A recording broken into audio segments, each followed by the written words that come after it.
मुख्यमंत्री डॉक्टर मोहन यादव ने कृषि को लाभ का व्यवसाय बनाने और युवाओं को खेती से जोड़ने की दिशा में बड़ा कदम उठाया है। प्रदेश में कृषि नवाचार, आधुनिक तकनीक और कृषि आधारित उद्यमिता को बढ़ावा देने एवं किसानों की आय बढ़ाने के उद्देश्य से अब संभाग एवं जिला स्तर पर कृषि नवाचार संवाद कार्यक्रम आयोजित किए जाएंगे। यह बात मुख्यमंत्री डॉक्टर मोहन यादव ने 24 अगस्त को भोपाल के रविंद्र भवन में आयोजित युवा संवाद के दौरान कही। मुख्यमंत्री डॉक्टर मोहन यादव ने कहा कि मध्य प्रदेश की पहचान कृषि प्रधान राज्य के रूप में है। उन्होंने कहा कि प्रधानमंत्री नरेंद्र मोदी के मार्गदर्शन में मध्य प्रदेश में सिंचाई सुविधाओं का तेजी से विस्तार हो रहा है। राज्य सरकार का लक्ष्य है कि आने वाले वर्षों में हर गांव तक स्वच्छ पेयजल और हर खेत एक सिंचाई का पानी पहुंचे। उन्होंने कहा कि आज खेती के स्वरूप में तेजी से बदलाव हो रहा है। नई तकनीक, नई फसलों, आधुनिक कृषि यंत्रों, उद्यानिकी, जैविक एवं प्राकृतिक खेती तथा कृषि आधारित उद्यमिता को अपनाकर युवा कृषि को लाभ का व्यवसाय बना सकते हैं। मुख्यमंत्री ने कहा कि राज्य के कई विश्वविद्यालयों में कृषि संकाय की पढ़ाई प्रारंभ की गई है। युवा कृषि शिक्षा प्राप्त कर नई संभावनाओं के द्वार खोलें और कृषि की जड़ों से जुड़े रहते हुए नवाचार करें। मुख्यमंत्री डॉक्टर यादव ने कहा कि डॉक्टर भीमराव अंबेडकर कामधेनु योजना के अंतर्गत लगभग 43 लाख रुपए की लागत से 25 गायों की डेयरी स्थापित करने पर राज्य सरकार द्वारा 10 लाख रुपए का अनुदान किया जा रहा है। इस दौरान खेल, युवा कल्याण और सहकारिता मंत्री विश्वास कैलाश सारंग ने कहा कि मुख्यमंत्री डॉक्टर मोहन यादव ने इस वर्ष को कृषक कल्याण को समर्पित करते हुए युवाओं को कृषि और कृषि आधारित उद्यमिता से जोड़ने की पहल की है। कृषि क्षेत्र में युवाओं के साथ संवाद मध्य प्रदेश में नई कृषि क्रांति का आधार बनेगा। इसलिए हम शुद्ध कृषि की बात कर रहे हैं। अपने सबके बीच में कभी कभी मन में प्रश्न आए एग्रीकल्चर, लेकिन ये कृषि में नवाचार, तो नवाचार हमने जो किया वो भी जरूर आना चाहिए। हमारे आने के बाद हमने क्या बदलाव किया, हमारी युवा पीढ़ी क्या क्या कर रही है, और यहाँ युवा के साथ हमारे एग्रीकल्चर से जुड़े प्राध्यापक भी जुड़े हुए या इससे जुड़े हुए व्यवसाय के छोटे स्तर पे कुछ लोग बुलाए गए, तो मिक्स किया आपने सभी का। युवा मित्र बताओ क्या नाम आपका? जी सर, मेरा नाम रुद्र राजपूत है। सेज यूनिवर्सिटी भोपाल से मैं बीएससी एग्रीकल्चर का छात्र हूँ। सर मेरे प्रश्न आपसे 2-3 प्रश्न हैं सर। आपकी इतनी बड़ी आईटी सेल है सर, ये जो स्लाइड बुक होती है, खाल बुक करते हैं, तो इसमें इतनी समस्या क्यों आती है?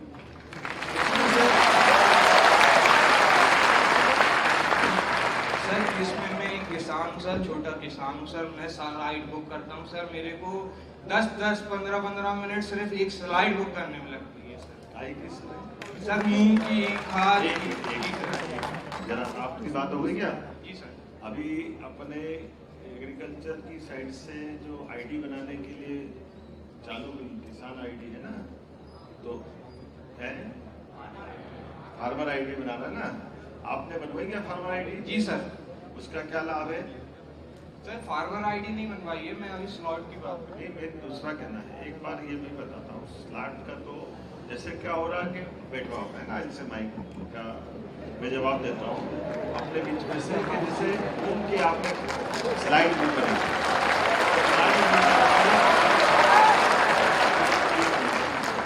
आपके पास में जैसे भावांतर भी हमने दिया सोयाबीन या मूंग की खरीदी करी। अब आप बताओ कि मूंग पे अगर एक साथ ट्राली की लंबी लाइन लगी तो लंबी लाइन में आप परेशान होंगे, आपका नंबर कब आएगा, आप बाकी क्या, जैसे गैस के इसमें भी इसी प्रकार से हो गया, ऑनलाइन बुकिंग कराते हैं, तो बुकिंग कराने का लाभ को है कि नहीं? हमारे बीच में आज की दौर में किसानों के साथ ये बीच के जो कठिनाई वाले समय, या तो बीच के दलाल या बीच के थोड़े से व्यापार व्यवसाय को बिगाड़ने वाले लोग जो किसानों के कष्ट करते हैं, उनको बचाने के लिए वर्तमान की दौर से जो कर सकते हैं।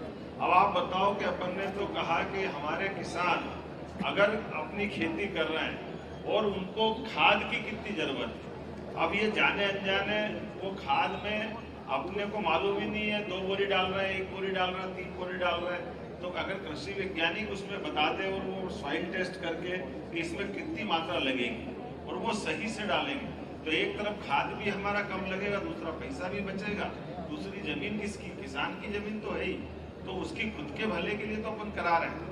ये सारी चीजों के साथ जोड़ते जोड़ते ये बात भी सही, कई चुनौतियां भी आती है। एकदम से सरकार आज करे जाएगी, अब ये अलग बात है कि मैं यहाँ आपसे बहुत अच्छी बात कर रहा हूँ, लेकिन राजनीतिक दृष्टि जब हुआ तो हम कांग्रेस बीजेपी के चक्कर में आ जाते हैं। तो कांग्रेस बीजेपी आएंगे तो एक पक्ष का एक विरोध करने लग जाएंगे। तो अब वो राजनीति है, लेकिन यहाँ तो हम पवित्र भाव से शुद्ध कृषि की बात करने अगर आए तो कृषि के अंदर हम सब बीएससी एग्रीकल्चर वालों के साथ बात कर रहा हूँ। आज मैं आप सब पढ़े लिखे समझदार किसान और भावी इस लाइन में चलने वाले, इस लाइन में बढ़ने वाले विद्वानों से बात कर रहा हूँ। तो आपके माध्यम से ही उन सारे प्रश्नों के उत्तर मिलेंगे जो आप भविष्य में जब आप खेत पे जाओगे तो हो सकता है वो पुराने परंपरागत रूप से आप जब वो करते हैं, आप उनमें जब बात करो तो आपके घर में आपका विरोध हो जाएगा, अरे ये क्या लाए, ये फालतू की बात। लेकिन बात धीरे धीरे करते करते समझ में आएगी। आज के दौर में जैसे मशरूम की खेती का इनने सुझाव दिया तो किसी को समझ में नहीं है कि एक कमरे के अंदर मशरूम की खेती होती है, क्योंकि हर एक कोई तो नहीं करता है। जैसे अभी मैं जनरल पूछता हूँ मशरूम की खेती इस हाल में बैठे कितने लोगों ने कभी करी हो, हाथ खड़े करो। कितने लोग बैठे? 1200 और 12 हाथ खड़े नहीं हुए। तो ये उत्तर है इस बात का कि आज के दौर में और मोती वाला कोई एक आधा मिले तो मिले, कोई मोती की खेती वाला है भाई? आपका लावा एक भी नहीं से। तो ये जो इतनी चुनौती हमको बीच में आ गई, जबकि ये बता रहा है ये मोती काय में बनाते हो, ये तो कह रहे पानी की टंकी में बना लेते हैं। पानी की टंकी कितने घर पे, हाथ खड़े करो। ये देखो, अब पानी की टंकी सबके घर में है, लेकिन ये जो वर्तमान का दौर है ये चुनौती का भी और नवाचार का भी, ये है कृषि नवाचार। जोरदार ताली बजाओ जिसके लिए हम लोग बैठे आज के इस दौर में। अब और कोई नवाचार किसी ने किया हो तो अपने में से बात कर सकते हैं। कौन कौन ने? ये माइक कौन को चाहिए? आपने कुछ नवाचार किया? आप बताना क्या नवाचार किया? इनको माइक। सर नमस्कार, मेरा नाम लोकेश तिवारी है। मैं प्रोफेशनली सॉफ्टवेयर इंजीनियर था, पर मैंने जॉब छोड़कर अभी ट्रैक्टर का रिव्यू चालू किया है। 4-5 साल हो गए हैं। जैसा आप बात कर रहे थे कि जब आप ट्रैक्टर लेने गए थे तो कुछ भी बोल के टिका देते थे, बट आजकल किसान का ऐसा नहीं है, क्योंकि हम उनको पूरी जानकारी देते हैं अपने चैनल के माध्यम से कि कितने HP का, कितने हॉर्स पावर का, कितने टॉर्क का